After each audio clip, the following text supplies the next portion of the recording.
चलिए ग्राहक के नज़रिए से और दुकानदार के नज़रिए से कुछ बातों को समझते हैं। आज मैं आपको विन विन मैट्रिक्स के बारे में बताता हूँ। विन विन मैट्रिक्स क्या होता है और किस तरह से सेल्स की दुनिया में ये सबसे ज़्यादा कारगर तरीका है। अगर आप इस विन विन मैट्रिक्स को फॉलो करें तो आपके लिए संभावनाएं कितनी बढ़ती हैं व्यापार में, मैं आपको समझाने की कोशिश करता हूँ।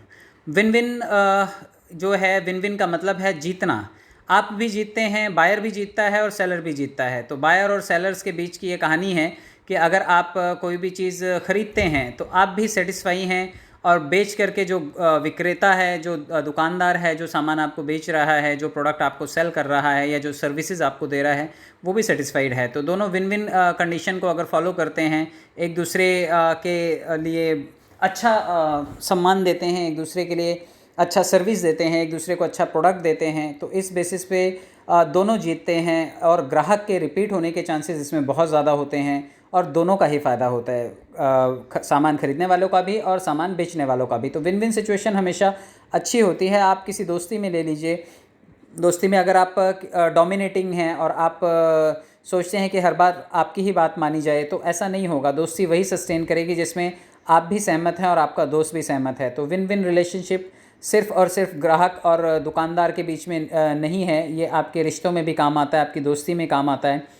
हस्बैंड वाइफ के रिलेशनशिप में भी आप देखिए कि अगर हस्बैंड बहुत डोमिनेटिव है और डोमिनेशन की वजह से वाइफ हमेशा डिप्रेशन में रहती है या हमेशा स्ट्रेस में रहती है, तो इस केस में फ्रूटफुल एनर्जी नहीं होगी। रिलेशनशिप जो है वो हमेशा स्ट्रगल करेगा, हमेशा झगड़े होंगे, हमेशा कोई ना कोई अनबन बनी रहेगी। तो विन विन सिचुएशन अगर होगी, अगर दोनों एक दूसरे की बात से सहमत हैं, एक दूसरे को अंडरस्टैंड करते हैं, एक दूसरे की केयर करते हैं, तो मेक श्योर ये रिश्ता लंबे टाइम तक सस्टेन होगा और लाइफ टाइम तक सस्टेन होगा। तो विन विन सिचुएशन जो है वो हमेशा हेल्दी होती है। हम सेकंड सिचुएशन के बारे में बात करते हैं, विन लूज़। कई बार ऐसा होता है कि बायर को प्रोडक्ट मिल जाता है, वो ख़रीद लेता है और सेलर उसे बेच भी देता है, बट सेटिस्फाई नहीं होते। ना तो दुकानदार सेटिस्फाई होता है और ना ही ग्राहक सेटिस्फाई होता है, और ऐसे टाइम में सेल के रिपीट होने के चांसेस बहुत कम होते हैं। इसमें कोई एक पक्ष जीतता है, या तो दुकानदार या फिर ग्राहक, दोनों में से कोई भी एक अगर विन करेगा तो रिपीट सेल होने के चांसेस कम होंगे।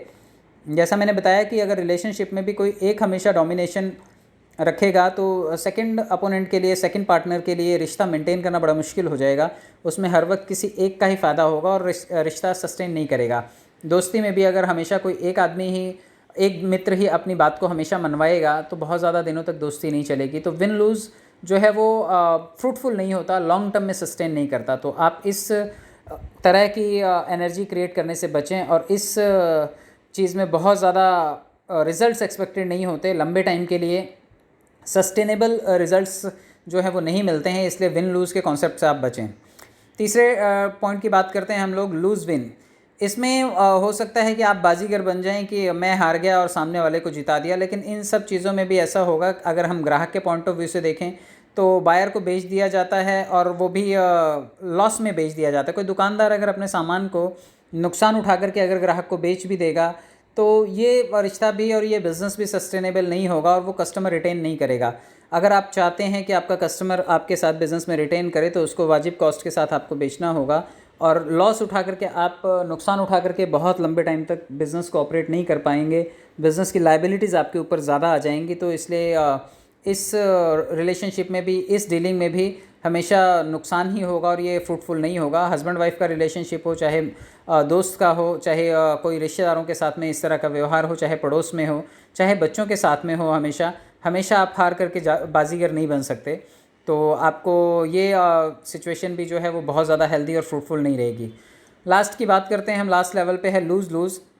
ये एक ऐसी सिचुएशन होती है, अगर कस्टमर के पॉइंट ऑफ व्यू से देखेंगे तो दोनों इस चीज़ से सहमत नहीं होते। लूज़ लूज़ का मतलब है कि कोई ट्रांजैक्शन नहीं हुआ और कोई सेटिस्फाई नहीं हुआ, बातचीत हुई लेकिन वो बिना किसी नतीजे के ख़त्म हो गई।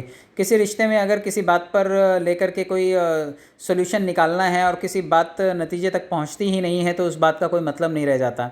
आप बच्चों से बात करते हैं और बच्चे भी सेटिस्फाई ना हो, और आप एज अ पेरेंट्स भी सेटिस्फाई ना हो, तो आपके और आपके बच्चों के बीच का रिश्ता भी थोड़ा सा खींचा तना ही रहेगा। वाइफ और हस्बैंड का रिश्ता भी खींचा तना रहेगा। दोस्तों के साथ, पड़ोस में, सोसाइटी में, आप जहाँ रहेंगे वहाँ पे ये एनर्जी आपको हमेशा डिप्रेस करती रहेगी। ये एनर्जी, लूज़ लूज़ वाली एनर्जी कि मैं भी हार गया, तुम भी हार गए, तो इस एनर्जी से बहुत ज़्यादा कभी भी प्रोडक्टिव कुछ नहीं निकलेगा। सिचुएशन सिर्फ एक ही काम करेगी, वो है विन विन। आप हमेशा इस नज़रिए से काम कीजिए कि आप भी सफल हों, दूसरों को भी सफल बनाने में आप योगदान दें। आप भी ग्रो हों, दूसरों को भी ग्रो करवाएं। आप भी खुश रहें, दूसरों को भी खुश रखें। आप भी एनर्जेटिक रहें, दूसरों से मिलने के बाद भी उनमें एनर्जी ही ट्रांसफ़र करें।